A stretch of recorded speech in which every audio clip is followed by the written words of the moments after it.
And I forgot to mention this earlier. You know why we have the advantage all of a sudden when we bring codes into it? Here's the biggest reason, guys. I can't believe I forgot to say this earlier, and I'm sorry about that. Here's the biggest reason why you now have leveled the playing field with them, if you just know basic building codes. Because the adjusters don't know crap about building codes. It is like a Japanese language to them, and they don't speak Japanese. You follow me? Now, some of them you'll run into adjusters that are familiar with codes. It's very, very rare in my experience all over the country. It is so amazing how lost adjusters are. It is not part of their adjuster requirement to learn building codes, right? I remember meeting a guy in Orlando, Florida, crazy codes in Florida, right? And he had a KC Royals hat on. He was from KC, just got there. I said, so we're on this roof. And I said, so did they cover with you like Florida building codes and stuff? Like when you got to give you like an orientation, like crash course on it? Or how did you guys go? He goes, why would we need that? None of the building codes are going to come into play on this job. I go, oh, okay. You know what I mean? But I'm just going to try to educate them if I can, pull it up on the phone maybe, show them if I can gently, try to make the world a better place by educating the adjuster, but if I can't do that, I'm going to push them as far as I can get them to go and take whatever money they're putting on it off the table, okay? I'm taking the money off the table. Go ahead and send the payment. All right, we'll let you know if anything comes up. As soon as you get the payment, I'm going back again, okay? You're masking taping along the doorway openings, the window openings, right? AC return covers, door stops, toilet paper holders, towel bars, shelves, mirrors. You follow me? There's a lot to it, so if you document that, you have to be able to set the stage first, right? So that's my thing on the interior, and then attic stuff, right? But again, not to get bogged down here, I'm just going to fly through it. So I sent them the photo report first to USAA. Now I'll tell you, it doesn't always work. As in this case, it didn't work. This next job that we're going to go over, that's a much quicker review, it did work. But on this one, it didn't work. As in didn't work? Meaning after that, they got the photo report. That'll usually trigger the reinspect because there's new damage, right? And if they did their job, it would have worked, right? But as soon as they got it, their next go-to was send us an estimate, all right? So I told them, well, we have a general estimate, the structure one, but we don't know what it is that you're approving. We just see that there's no way to do it like you say, because there's building codes and this and that. So we sent them the estimate, right? And as soon as we did that, what do you think they did? They scheduled the reinspect. You see what I mean? That's why I don't see any point in going right to the estimate, because they're going to schedule a reinspect anyway, right? It's not for something that far. I know you guys have all got them to approve stuff in the inside, and so have I, but usually when you have new damage on there, they have to go out and put eyes on it themselves. And if it's that far apart, it just ain't happening. It ain't happening. You know what I mean? You're not that good, all right? So, too. I mean, there's always, I'm here, you're here, let's come here. Not this much, I don't know, but you can get a lot done at the inside level, but it's just almost always going to require the reinspect, In right? that one, did you ask for interior? That one you were just showing us. I did, yeah. What was there? Oh yeah, so we're going back to the estimate, right? This is the estimate. This is my estimate, right? So I showed you the photo report first. That was it. That was the photo report. Now let's look at the estimate. I want to first focus on, I think, and this is not copied and pasted, guys. So they sent you their estimate, then you sent them the photo. No, the one I showed you first was the original estimate, before our involvement even, right? So they sent the estimate to the homeowner. Yes, right. And they hired a roofer, got the roof done, right? But they were like, we can't do anything else. You sent them the photo report. Sent them the photo report. And then they said, send us the estimate. You said, no, thank you. No, I did. I sent them the estimate. I said, well, I only have like the structure of an estimate in place that I can send to you, but I don't know what it is that you're even approving, right? But I'll send it to you. So I did send them the estimate. So you sent them a beefed up estimate. I sent them the estimate. They scheduled a reinspect. The adjuster, he was from New Orleans, or from Louisiana, came out, and he was a little more seasoned guy. And the first thing he says was, do you have your estimate? So what's that tell you? USAA did not give him the estimate. I mean, he could have gotten it easily, right? But and I found that even if you have done that, They don't care. They want to write their own way. Sometimes they're coming out with your estimate as their starting point, right? But in this case, he didn't even know he even sent it. So that's why, to me, if you do have to go through the motion of sending them the estimate, you probably didn't kill yourself yet. Because if they're doing a re-inspect, that's all started over anyway. You see what I mean? So you're not bound by that anyway. But look, to me, this is not copied and pasted. Remember, the biggest challenge to me was the citing, and this is how I think you gotta spend more time, right? I hope you didn't think like you're coming here and it's going to require less time, it's going to be easier, because actually to get the results, it requires more time. It requires more work. Maybe you got to hire somebody else to do it, but I'm just telling you, you're going to get your best results in-house, by doing it yourself. I don't think you should hire a third-party company like I was for all these years, because the flaw to that was, unless I went there myself, you know what I mean? You couldn't give me the right documentation. I think you need to build it out internally. I really do. But I think you got to be very, very much all in and thorough, right? So anyway, I want to read these to you, and because they're going to come, trust me, it's going to come in so much into play in a bit. But I wanted to first show them multiple reasons, if I can, for why the siding has to be replaced. Now, I want to tell you, there's a couple other reasons too that I'm keeping in my back pocket. You know what I mean? Now, any one of these should have had it bought, like it's discontinued. The manufacturer specification that someone said. Lots of different things should have had it bought, but if they have any rebuttal to that, any resistance to that, or want to send an engineer out because of that one thing, You got more ammo. what about the second thing and the third thing?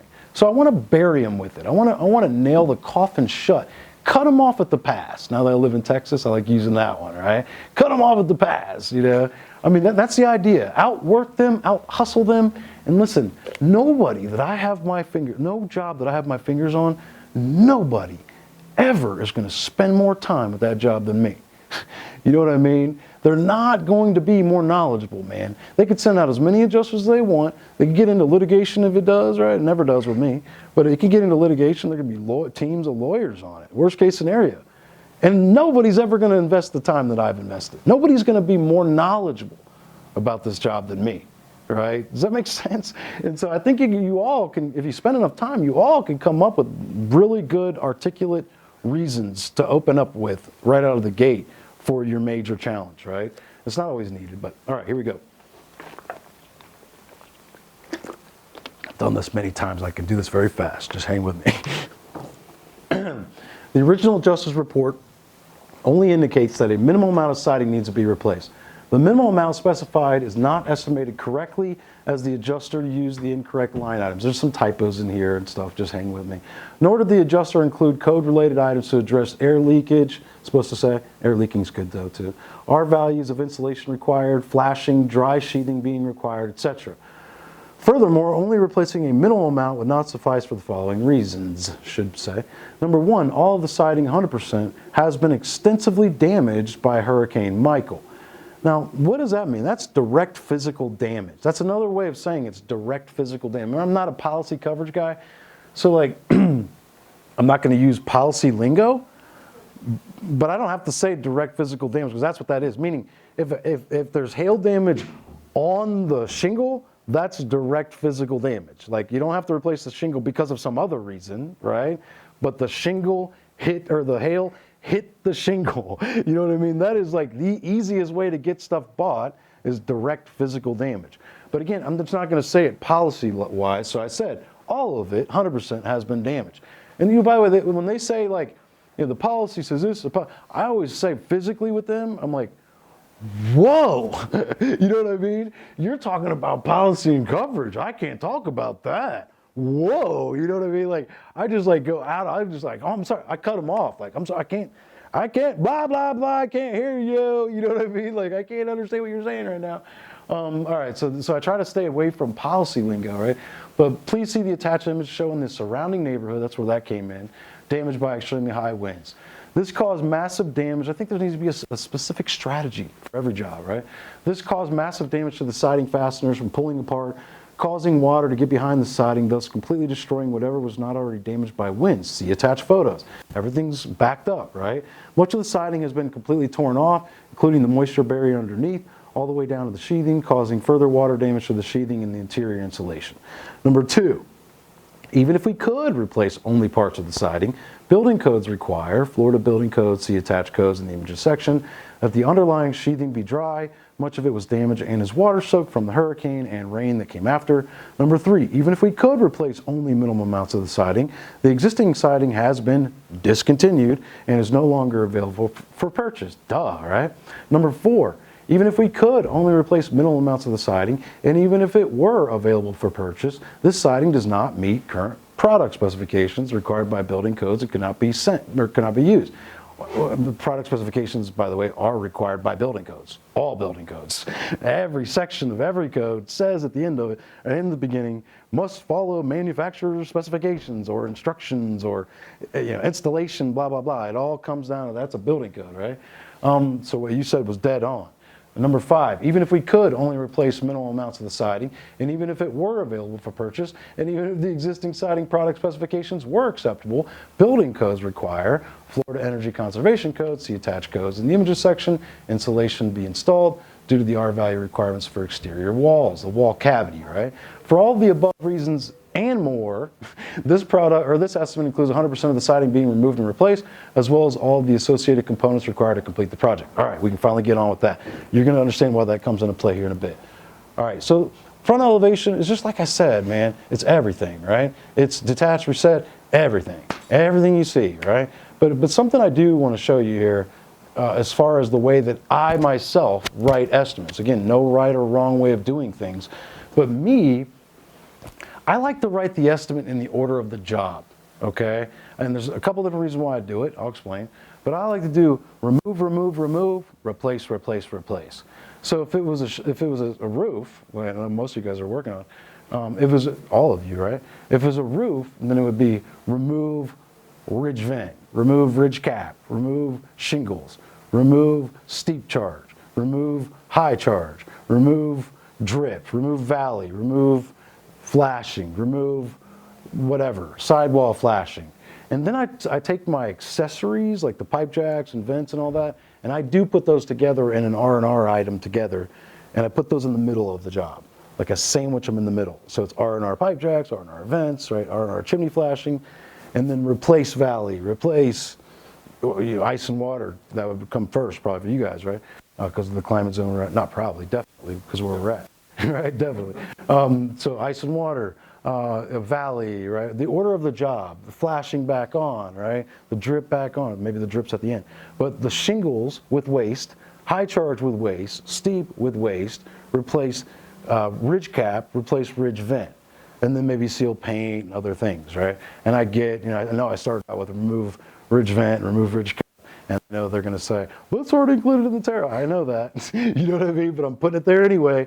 Because listen, a lot of times, I'm not undefeated, like I said before, but I want to strive to be like, one of the best. Like whatever you think about whatever team, that's not my point. But the New England Patriots, you know what I mean? High winning percentage over many, many years, probably the best, That's what I want to strive to be. And if you hear what they're saying, they don't have like a lot of star players. They always have like a ragtag bunch, but they all do their jobs, right? Like all of them at their unique individual positions. Like if you follow football, it's your blocking and your tackling, all the fundamentals of the game. If it's basketball, it's the dribbling and your free throws and your hands up on defense, you know what I mean? Like it's all the fundamentals of the game plan. But it's also a detailed inspection so that everything can be documented, right? And everything that could be possible on the estimate within reason is there. But you don't always, it's rare that they approve the entire estimate. You guys know that. Like, for me, it's very rare that they approve 100% of my estimate. If they do, I'm like, oh, what did I miss? I left something on the table. You know what I mean? Seriously. No, I know that. Like, I had to have missed something. There was a typo somewhere. What was it, But they're always going to push me down somewhere, right? Even if they just do it just to do it, on an ESX file. But they're going to try to push me down at all times. But I need to start from the highest position so that I can end up at the highest position, fellas. You know what I mean? And you could say, well, that's because you're trying to throw as much at the wall as you possibly can, hoping for it to stick. Maybe, there's some element of that, but it's not without a lot of strategy. a lot of diligence, a lot of, thinking it through first, calculation, so. You can't defend, right? Absolutely. And all again, like anything I put in here, I like to try to back it up with footnotes. That's one of the reasons why I like to separate it that way with the removal. It gives me an opportunity to put a footnote on the removal item and a footnote on the replacement item. Just another place to be more specific, right? And by the way, this is 206 pages, okay? I do not, just so you're clear, I don't expect 206 pages. I don't expect ever for an adjuster to actually read my estimate. So why would I do it? You know what I mean? That's what you think about. Well, why would you go through the trouble then?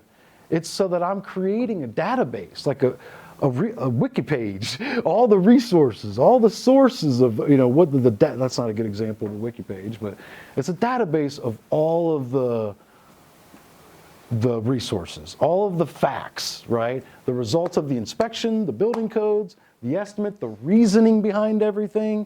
Everything is in one report. Not because I expect them to go through and read it, but because whenever they resist on anything, my goal at the end of the day is to get them to go through from the top, item by item by item. Let's hash it out item by item. They call you sometimes if you send them a big estimate, and they call you like, this is crazy, this estimate you sent me, and they're all like hostile to begin with, like, okay, my bad, I'm sorry, maybe I made a mistake, you know what I mean, let me look, I've been doing this a long time, but I'm human, let me look it up. Well, first, sir or ma'am, which item or items in the estimate did you have a problem with? That's the first thing that I say every time, verbatim. Which item or items in the estimate did you have a problem with? You know what I mean? And they're like, well, you had on there, you had ridge and starter and waste. Oh, I'm sorry. Okay, well, let's take a look at that. Was there anything else? Well, you had this. Oh, sounds like was there anything else? You know what I mean? If we could, let's just sit down and go through it item by item. I'd be happy to do that for you because honestly, our job is just to perform all the orders that you prescribe, right? And so I don't want to give you any guff. I'm going to do whatever it is that you prescribe, right? So let's go through and let's talk about it item by item. And I may have some more documentation I could send you if that'd be helpful. And if you don't agree with something on there, then I understand. You know what I mean? And I tell them in the email submission, you have a copy of it. It says, it says verbatim. It says, I understand that our estimate is much higher than where yours is currently. And I just want to let you know that we are so reasonable and willing to work it out to get on the same page as you for the benefit of our mutual client, right? So if you need to meet back out there, or if you need to talk to me, or you need me to go fetch you some more information, you know what I mean? I'd be thrilled to do it. Anything for the client. It's not combative, confrontational at all, right? And I think that breaks the ice and it forces them to get back to the estimate at the top, item by item by item, right? And so I've already got the footnote, and then they can see it. They can see how but they're starting to measure me up as we go down this thing, you see. Well, why is that? Well, it's required by code. What code? I'll show it to you on page such and such. City letterhead, this page. Which code is it? Here. Where's the damage? It's this page to this. Oh, that's how it's going to go. Next, you know what I mean? Let's just keep going through this, right? So that's why I have everything like it is. But so here we go. Remove fibers, remove siding, remove house wrap, remove sheathing, replace sheathing, and then I do my accessories, R&R, the sidewall flashing, wrap the windows, wrap the garage frame on the garage door, wrap the wood doors, and then sill flashing, moldable tape. You notice I say on some of these, like as I start to go back through the replacement items, now I've got a lot more building code stuff in each one. And I say, as required by 2017 Florida Building Code, please see attached code reference in the images section see, I'm not saying which code it is or any of that. And I forgot to mention this earlier. You know why we have the advantage all of a sudden when we bring codes into it? Here's the biggest reason, guys. I can't believe I forgot to say this earlier, and I'm sorry about that. Here's the biggest reason why you now have leveled the playing field with them, if you just know basic building codes. Because the adjusters don't know crap about building codes. It is like a Japanese language to them, and they don't speak Japanese. You follow me? Now, some of them you'll run into adjusters that are familiar with codes. It's very, very rare in my experience all over the country. It is so amazing how lost adjusters are. It is not part of their adjuster requirement to learn building codes, right? I remember meeting a guy in Orlando, Florida, crazy codes in Florida, right? And he had a KC Royals hat on. He was from KC, just got there. I said, so we're on this roof. And I said, so did they cover with you like Florida building codes and stuff? Like when you got to give you like an orientation, you know, like crash course on it? Or how did you guys, he goes, why would we need that? None of the building codes are going to come into play on this job. I go, oh, okay. You know what I mean? But I'm just going to try to educate them if I can, you know, pull it up on the phone maybe, show them if I can gently, try to make the world a better place by educating the adjuster, you know, but if I can't do that, I'm going to push them as far as I can get them to go and take whatever money they're putting on it off the table, okay? I'm taking the money off the table. Go ahead and send the payment. All right, we'll let you know if anything comes up. As soon as you get the payment, going back again, okay? So look, replace, replace, replace. Now you can see here too that I start to put the official Xactware description for the item on the replacement here. And this can be done if you're not aware. You can just go in here to an item. Let's say I put this item in right here. I can highlight this item, right click on it, and click line edit option and insert, yeah, this one. Item edit options and add item info note. Boom. So what that is this, pardon me, this description that Xactimate says includes with that description. That's what Xactimate says. So when they say, oh, it's included with the waste, it's included with the tear off, right? No, it's not, right? And so like, I like to try to make that, you know, open up with that argument to show them before they even try that, no, it's not. That's my purpose for putting it there. But you can see there it is already automatically. And I can go in and I can highlight it and make it all italics or modify it, right? I like to take certain parts out of it that are not relevant. But that's how you automatically put those line item notes in there. And so I want them to know, like, you know, this already includes this. Now, I say I don't expect them to read it. I had a guy on a Liberty Mutual deal. There was like a $27,000 tree damage job that hit this house. And I was at like $400,000. And I sent they made me send the estimate in. And he comes and he's got my estimate all printed out on his clipboard. And I'm like, oh my God, he must be new. You know, like they're never going to do that. And he's got notes on it and stuff. And we're going around. I'm like, you know, okay, well, this is the estimate here. We have to do that. He goes, oh yeah, I read your estimate. You did a really good job on that estimate. You know, like, okay. Like that was weird to me, you know, but I still didn't really believe him, you know. I'm like, yeah, right. We go into the kitchen and there's this like structural load bearing beam kind of holding the whole house up. And this is where it took the brunt of the damage. And I'm trying to explain that to him. He goes, oh yeah, no, I saw on the thing. And I was like, dude, he really read my estimate. I was like, I started to get like I got chills now, you know. It went from 27 and my estimate was 400,000. So got chills. Policy limits were 3. I mean, a freaking tear came to my eye when I freaking realized. Yeah, we got like 300 and something that we added back more later on. Yeah. So, but freaking tear came to my eye. Like this guy really read my estimate. I can't believe it, and he respects it. He likes me. You know what I mean? Like somebody that appreciates my work. You know. Like, you know, the time that goes into this is a lot of time, is a lot of work, a lot of effort. Before you even get to the estimate, you have to have the foundation to put everything into it, the way I look at it, right? So anyway, your front right, rear left. This estimate's in there under the Hardy board stuff, so you can see more of it. You can see that episode number 8 again, but I don't want to take too much time on it. I want to get to a couple parts here, though. Left elevation. Some more of the same stuff. Fencing. Do we have access to? You do. Yep. Okay, so the interiors, just like I said, right? The contents, not the extensive contents, but smaller contents, because it was minimal damage. But mask and tape, you know, everything like I said, window drapery, hardware, window blinds, baseboard, windowsill, drywall, everything's being dealt with properly. Final cleaning. There's a handful of other items that you can certainly add in, you know, but like I said, I like to keep some things in my back pocket. Bedroom 2, master bedroom, office, living room, So a lot of interior damage, right? General conditions. We already showed you the total. But after this, right? After the line items, the very next thing is the codes. So we start putting in the codes, just actual snippets of the codes, right? And by the way, the codes that I have in there, your codes, the state of Minnesota requires a 2012. Well, 15 was our last. No. 12 was. No. 2012. Listen, so let me back up. Your state codes are 2015. I get it.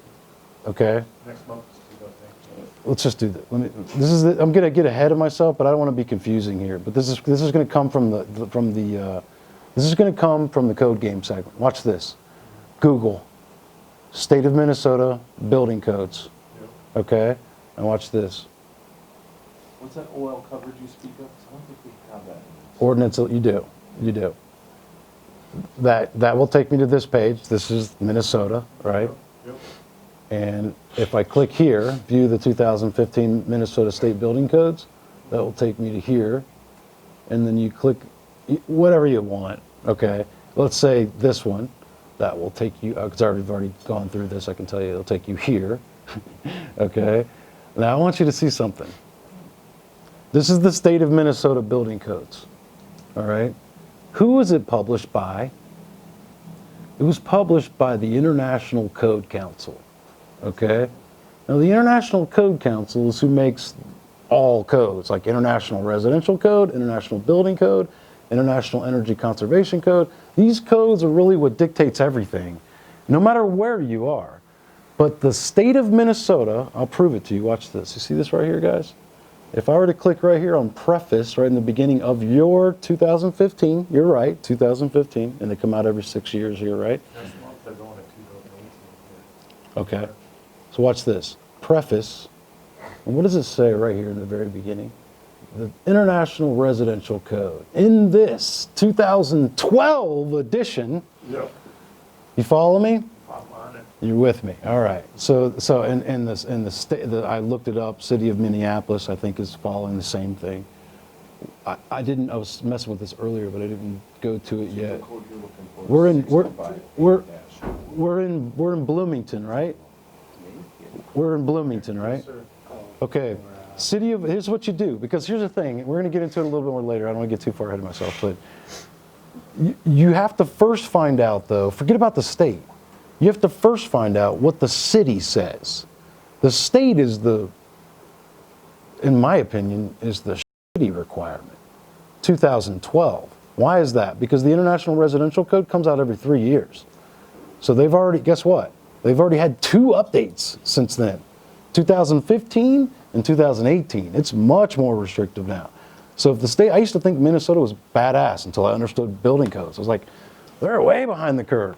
You know what I mean? Yeah. So, but if you're in an upscale city, like a newer development city going on, you're gonna go in there and you're gonna see they require the most recent version of the codes. Really, 2015 is still considered some of the most recent. They're barely using 2018. But I'm trying to explain to you guys, you don't need to worry about what the Minnesota State Code says. You do, but watch this. If that's the Minnesota Code, if I go into this is Minnesota Code, if I go into Chapter 9, roof assemblies, I don't need this. It doesn't say anything about Minnesota in this section. It doesn't say anything about Minnesota. Minnesota didn't make this code. The International Residential did. They just adopted a version of the code. They adopted an old-ass version back in 2012. I don't need to look up what the Minnesota... I need to look up what the International Residential Code There's says. the 2 books you gotta compare side by side. Sure.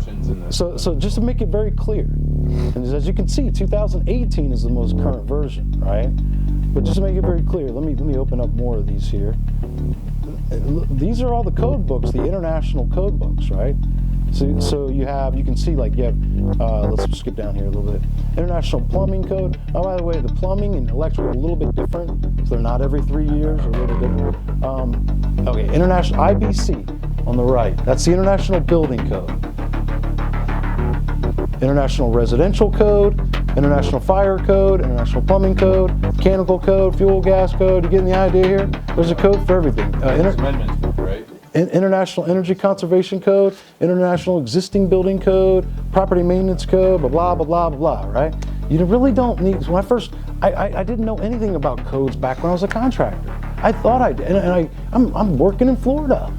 All the requirements I'm supposed to do down there, you know what I mean? Like, but I thought I was surrounded by people that knew the codes, and I come to find out now they did not understand them either. Nobody does. And the reason why I didn't understand them, because it was like a law book to me, right? To look at those codes, I'm like, what is this? It's, again, Japanese.